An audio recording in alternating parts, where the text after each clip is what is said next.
Good morning, नमस्कार। News 18 Bihar Jharkhand देख रहे हैं आप और मैं आपके साथ रंजना रावत। बिहार में इफ्तार की सियासत परवान पर है और तेजस्वी के इफ्तार में सीएम नीतीश कुमार ने पहुंचकर सबको चौंका दिया था। अब जेडीयू के इफ्तार में लालू परिवार को न्योता दिया गया है और आज जेडीयू की इफ्तार पार्टी में तेजस्वी यादव के पहुंचने की उम्मीद है, यानी कि एक बार फिर से नीतीश कुमार और तेजस्वी यादव एक साथ होंगे। रिपोर्ट देखिए।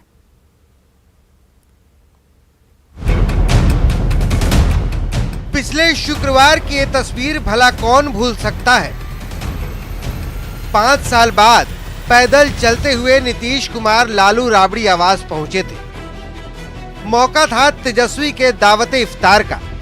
करीब आधे घंटे तक नीतीश कुमार राबड़ी आवास रहे। दावत के साथ साथ बातें भी चलती रही। कभी नीतीश तेजस्वी से तो कभी तेज प्रताप और मीसा से बात करते दिखे। उस दिन की तस्वीरें यादगार बन गई। बड़ी बात यह है कि 7 दिन के अंदर एक बार फिर सीएम नीतीश कुमार और नेता प्रतिपक्ष तेजस्वी यादव साथ साथ दिख सकते हैं। इस बार भी मौका दावते इफ्तार का ही है। तब तेजस्वी ने इफ्तार का आयोजन किया था, अब जेडीयू की तरफ से किया जा रहा है और न्योता पूरे लालू परिवार को भेजा गया है। आप खुद इन निमंत्रण पत्र को देख सकते हैं, जिसमें लालू प्रसाद, राबड़ी देवी, तेज प्रताप यादव और तेजस्वी यादव सबको अलग अलग न्योता भेजा गया है। इफ्तार का आयोजन करने वाले जेडीयू अल्पसंख्यक प्रकोष्ठ के अध्यक्ष सलीम परवेज का कहना है कि अगर लालू जी आ जाएं तो मैं ही नहीं, नीतीश भी खुश होंगे। लालू जी शायद अब घर पे आ गए हैं। हो सकता है अगर वो आ जाएंगे बाई प्लेन अब आज तो जरूर आएंगे, अच्छा लगेगा। नीतीश जी को भी अच्छा लगेगा। दोनों लोग एक दूसरे के दोस्त हैं और जेपी मूवमेंट के ये लोग वहाँ से निकले हुए लोग हैं, तो पुरानी दोस्ती खत्म नहीं होती है। हल्की किसी मैटर पे या किसी आइडियोलॉजी पे या किसी टॉपिक पे लोग अलग होते हैं, लेकिन दिल में जुड़ाव सबका एक होता है। हालांकि नीतीश कुमार साफ कर चुके हैं कि इफ्तार में मिलने मिलाने को सियासत से नहीं जोड़ना चाहिए, लेकिन कहते हैं ना कि राजनीति संभावनाओं का खेल है। न्यूज 18 के लिए पटना से आनंद अमृतराज की रिपोर्ट।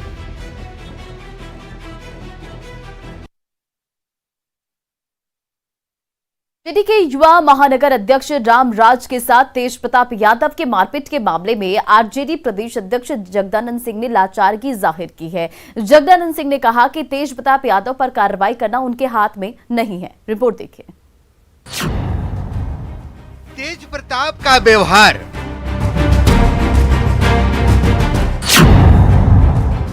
जगदानंद सिंह लाचार।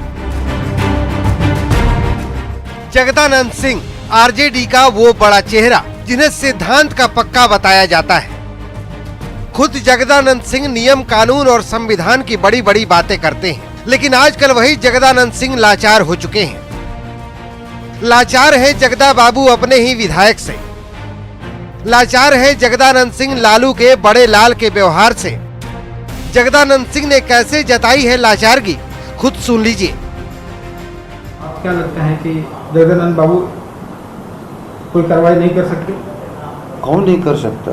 हम चाह के भी नहीं कर सकते। मामला तेजस्वी के इफ्तार के दिन का है। 5 सालों बाद बिहार के सीएम नीतीश कुमार लालू राबड़ी आवास पहुंचे थे। हर तरफ खुशी का माहौल था। पूरे बिहार में चाचा और भतीजे की चर्चा थी। लेकिन इफ्तार के अगले ही दिन आरजेडी के युवा पटना महानगर अध्यक्ष रामराज ने तेज प्रताप यादव पर बहुत बड़ा आरोप लगा दिया।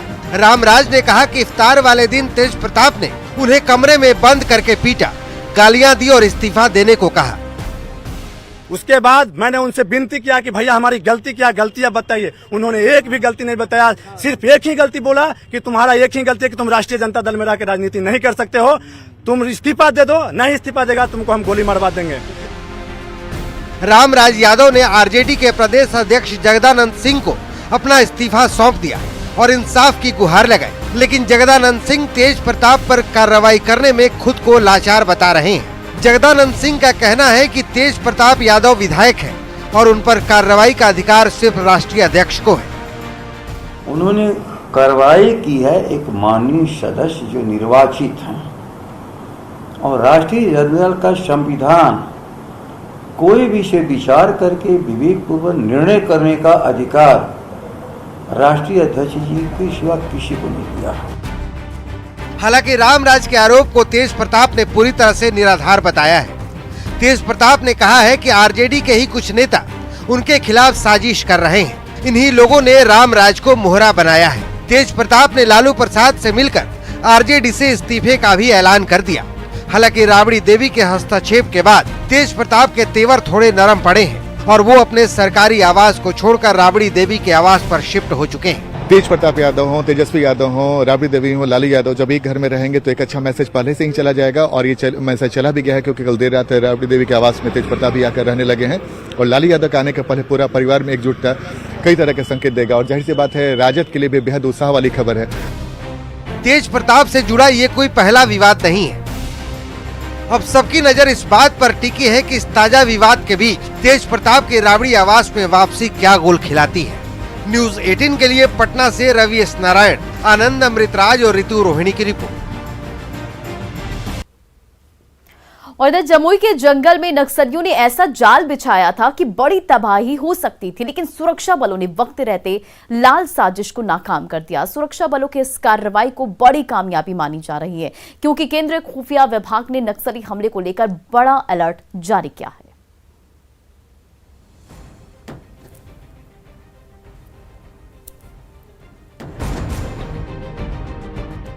जिस बम को सुरक्षा बलों ने डिफ्यूज किया वो बम आईईडी था। आईईडी बम जमुई के जंगल में नक्सलियों के पास से मिला था। नक्सलियों के पास से बम ही नहीं बल्कि ये सारा तबाही का सामान मिला है। बस देखते और गिनते जाइए। लाल पलीते के साथ सफेद तबाही वाला ये है इलेक्ट्रॉनिक डेटोनेटर, जो 179 पीस बरामद किया गया। इंसास एमएलजी के 10 मैगजीन मिले हैं। इंसास राइफल के 4 मैगजीन, जिलेटिन हिस्ट्री लगा इलेक्ट्रॉनिक 3 डेटोनेटर, नक्सलियों का ड्रैगन लाइट, नक्सली पोशाक और इतने सारे नक्सली साहित्य जंगल से मिले हैं। भाकपा माओवादी संगठन के स्पेशल एरिया कमेटी के शीर्ष नेता प्रवेश उर्फ अनुज अपने दस्ते के साथ बड़ी वारदात को अंजाम देने की फिराक में था, जिसे सुरक्षा बलों ने नाकाम कर दिया। माओवादी संगठन के मुख्य सरगनाओं के द्वारा किसी बड़ी कार्य योजनाओं को अंजाम देने के लिए इसे छुपा कर रखा गया था। इस बात की पुष्टि हुई है कि माओवादी संगठन पूर्वोत्तर बिहार, पूर्वोत्तर झारखंड स्पेशल एरिया कमेटी के शीर्ष नेता परवेश दा उर्फ अनुज, बालेश्वर कोड़ा, अर्जुन कोड़ा वो अन्य साथी माओवादी के साथ मिलकर जमुई क्षेत्र में किसी बड़ी वारदात की कार्य योजना कर रहे थे। सीआरपीएफ 215 बटालियन, पुलिस बल, एसटीएफ लक्ष्मीपुर की संयुक्त कार्रवाई में पूर्वोत्तर बिहार, पूर्वोत्तर झारखंड स्पेशल एरिया कमेटी माओवादी संगठन का बड़े मात्रा में विस्फोटक डेटोनेटर की बरामदगी होना एक बहुत बड़ी सफलता है। इधर केंद्रीय खुफिया विभाग ने नक्सली हमले को लेकर अलर्ट जारी किया है। कहा जा रहा है कि नक्सली संगठन अगले 2 हफ्ते के दौरान 4 राज्यों में बड़ा हमला कर सकते हैं। जिन राज्यों के लिए अलर्ट जारी किया गया है वो है झारखंड, बिहार, ओडिशा और पश्चिम बंगाल। खुफिया विभाग के सूत्रों के मुताबिक नक्सली हमले से जुड़े इनपुट्स को इन 4 राज्यों के साथ शेयर किया गया है। मामले की गंभीरता को देखते हुए चारों राज्यों की पुलिस प्रशासन आगे की रणनीति बनाने में जुट गई है। माना जा रहा है कि हाल के दिनों में राज्यों के पुलिस बल और केंद्रीय अर्धसैनिक बलों ने नक्सलियों के खिलाफ बड़ा ऑपरेशन चलाया है। इसकी वजह से बड़ी संख्या में नक्सलियों ने आत्मसमर्पण किया है। साथ ही बड़े पैमाने पर गिरफ्तारियां भी हुई हैं। लिहाजा नक्सलियों में बौखलाहट है और इसी बौखलाहट में वो किसी बड़े हमले की फिराक में है। न्यूज 18 के लिए जमुई से केसी कुंदन और दिल्ली से शंकर आनंद की रिपोर्ट।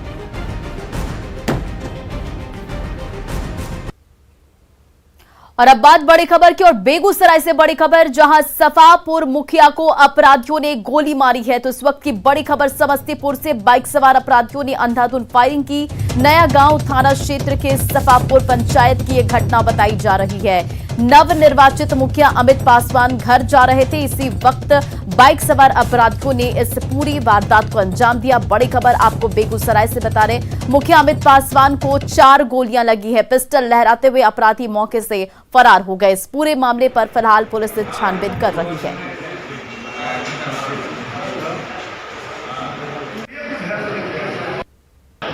एक चला रहा था और 2 बैठा हुआ था, जिसके हाथ में दोनों हाथ में पिस्टल था। वही पिस्टल से बिना कुछ कहे सुने अंधाधुंध गोली चलाना शुरू कर दिया और मुखिया जी को ताबड़तोड़ गोली मारा। उसके बाद वहाँ से गोली चलाते हुए निकल गया, भरवार की ओर भाग गया। वो ग्राम के मुखिया हैं, नया ही मुखिया बने हैं और अमित कुमार इनका नाम है। और सिवान से बड़ी खबर, जहां टेलर मास्टर की गोली मारकर हत्या कर दी गई है। महाराजगंज के काजी बाजार की ये घटना बताई जा रही है। हामिद अंसारी के हत्यारे फरार बताए जा रहे हैं। तो ये बड़ी खबर आपको सिवान से बता रहे, जहां टेलर मास्टर की गोली मारकर हत्या कर दी गई है। हत्या के बाद दहशत का माहौल बना हुआ है। फिलहाल पुलिस बदमाशों की तलाश में जुटी हुई है। तो बड़ी खबर यह सिवान से, जहां टेलर मास्टर की गोली मारकर हत्या कर दी गई है। महाराजगंज के काजी बाजार की यह पूरी घटना है। फिलहाल इस पूरे मामले पर पुलिस तफ्तीश में जुटी हुई है।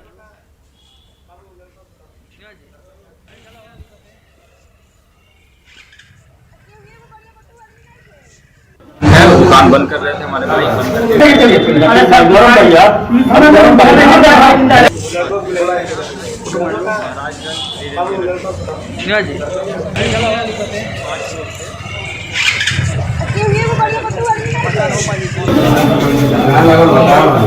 थे। पहचान हुई, बाकी 3 लोग। और इधर बेतिया से बड़ी खबर, जहां बीच सड़क पर कार में आग लग गई और कार में सवार दूल्हे की जान बच गई। चालक की सूझबूझ से दूल्हे की जान बचाई जा सकी। आपको बताते चले कि मझौलिया इलाके की यह घटना बताई जा रही है। बेतिया से यह बड़ी खबर, जहां बीच सड़क में कार में आग लग गई और चालक की सूझबूझ से कार में सवार दूल्हे की जान बचाई जा सकी। तस्वीरें आपके सामने की देखिए, कितनी भयावह ये आग की लपटें हैं। पूरी कार जो है वो जलकर राख हो जाती है। बीच सड़क में कार में आग लग जाती है। आपको बताते चले कि मझौलिया इलाके की यह घटना बताई जा रही है।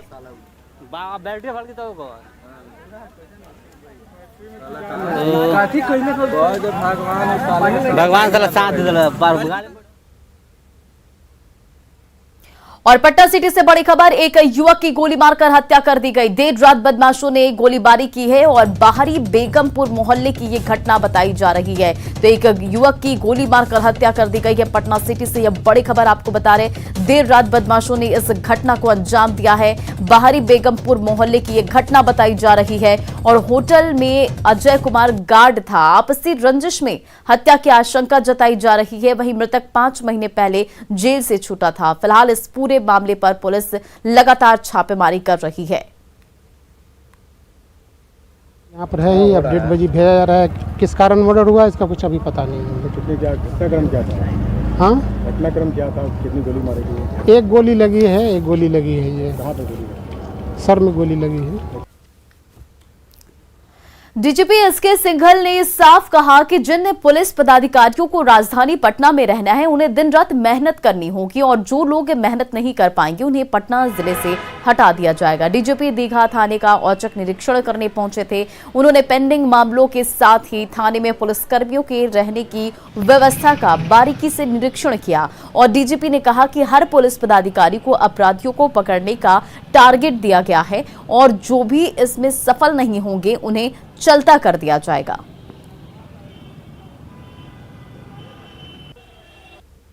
मैंने अपने अधीनस्थों को ये साफ साफ कहा है कि अगर वो पटना जिला में रहना चाहते हैं, उनको दिन रात मेहनत करनी पड़ेगी। अगर वो मेहनत हमारी अपेक्षा के अनुरूप नहीं कर पाएंगे, उनको हम पटना जिला से हटा देंगे और जगह हमारे पास बहुत है उनको भेजने के लिए, चाहे वो अफसर है चाहे वो जवान है। पटना जिला मतलब दिन रात की मेहनत और बहुत ज़्यादा मेहनत, तो वो सबको मान के जो है वो काम करना है।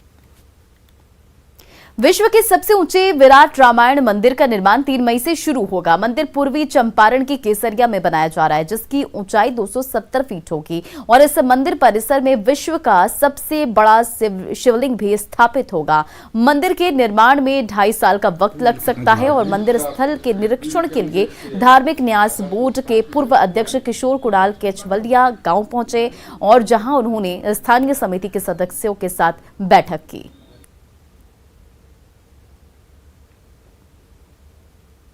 काम 3 को प्रारंभ हो रहा है। अक्षय तृतीया भी है, मंगलवार भी है, शुरू हो रहा है।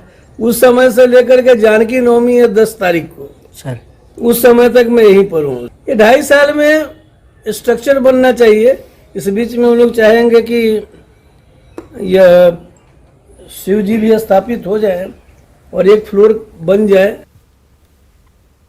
और अब अगली खबर आरा से, बड़ी खबर आरा से, जहां शादी समारोह में मारपीट हुई है। दूल्हा समेत 6 लोग जख्मी बताए जा रहे हैं। सरातियों ने बारातियों की पिटाई कर दी है और लड़की पक्ष पर लूटपाट का आरोप लगाया। तो ये बड़ी खबर आपको आरा से बता रहे, जहां शादी समारोह में मारपीट हुई है और दूल्हा समेत 6 लोग घायल बताए जा रहे हैं।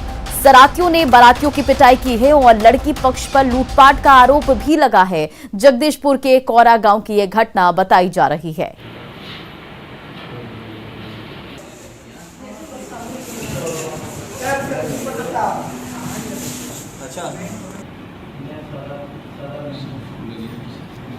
तो देखिए आरा से ये बड़ी खबर, जहां जगदीशपुर के कैरा गांव की ये पूरी घटना, जहां शादी समारोह में मारपीट हुई है। तस्वीरें आपके सामने। फिलहाल जितने भी इस मारपीट में जख्मी बताए गए उनका सदर अस्पताल में इलाज किया जा रहा है। आपको बताते चले कि सारातियों ने बारातियों की पिटाई भी की और लड़की पक्ष पर लूटपाट का आरोप भी लगा है।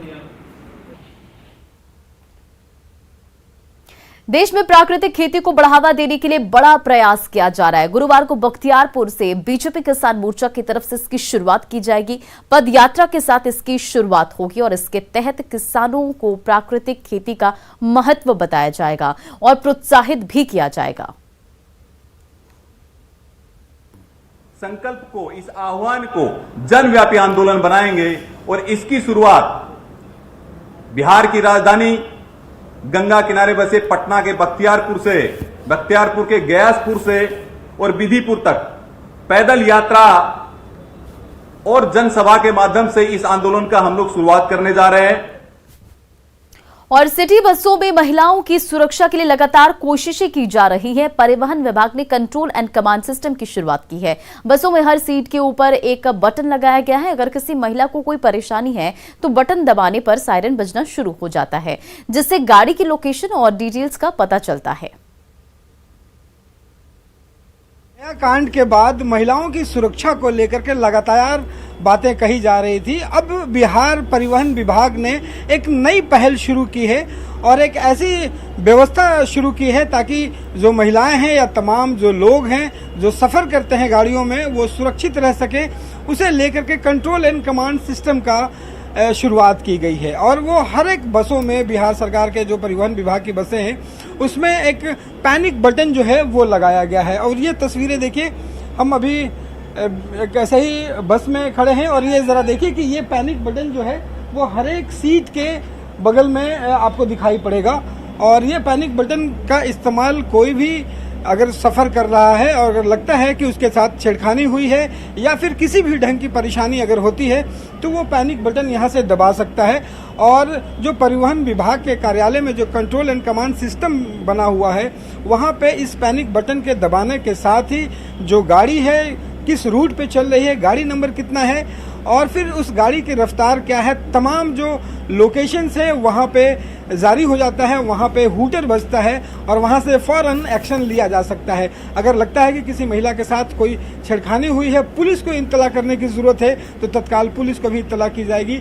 और ये एक व्यवस्था जो शुरू की गई है वो काफ़ी राहत देने वाली है, खास करके महिलाओं के लिए ये व्यवस्था काफ़ी कारगर सिद्ध हो रही है। जो सफ़र कर रही हैं महिलाएं वो हमारे साथ बैठी हैं, उनसे जानेंगे ये जो पैनिक बटन लगाया गया है इसकी शुरुआत करें, इसके बारे में जानकारी है आपको? यस है। क्या कितना आप लोगों के लिए ये बेहतर है? ये काफ़ी बेहतर है हमारे लिए, क्योंकि इससे हमें बहुत सुरक्षा मिलती है और इस पैटर्न बटन से हमें बहुत मतलब सुरक्षा मिल रही है। क्या होता है कि जब कहीं सफ़र आप करते हैं तो डर भी लगता होगा, या अकेले सफ़र कर रहे हैं या कुछ घटनाएं नहीं हो, उसे लेकर के ये पैनिक बटन जो है वो कितना कारगर हो सकता है? बहुत ज़्यादा कारगर होगा, क्योंकि बिहार में अपने अधिकतर लड़कियां सेफ नहीं होती है, जिसके कारण नाइट ट्रैवल हो, डे ट्रैवल हो, कभी भी हो अधिकतर सेफ नहीं होती है। उसके लिए बहुत ज़्यादा अच्छा चीज़ है कि ज़्यादा आपको बिना किसी एक के डायरेक्ट से अगर हम पुश करते हैं तो डायरेक्ट से मतलब क्या बोलते हैं उसको चला जाएगा मैसेज कि हाँ यहाँ पे ये परेशानी हो रही है। कोशिश इस बात की गई है कि सफ़र करते हुए जो लोग सफ़र कर रहे हैं वो पूरी तरह से सुरक्षित हो और कोई भी अगर गड़बड़ी होती हो तो तत्काल उसे मदद पहुंचाई जा सके। ये जानना सबके लिए ज़रूरी है। तमाम जो लोग सफ़र करते हैं उनको ये बताना ज़रूरी है कि पैनिक बटन कितना कारगर है और आपके सुरक्षा के लिए कितना कारगर सिद्ध हो सकता है। कैमरा पर्सन अजय दुबे के साथ रवि एस नारायण, न्यूज़ 18 पटना। और फिलहाल इस बुलेटिन में इतना ही। बने रहा आप न्यूज़ 18 बिहार झारखंड के साथ।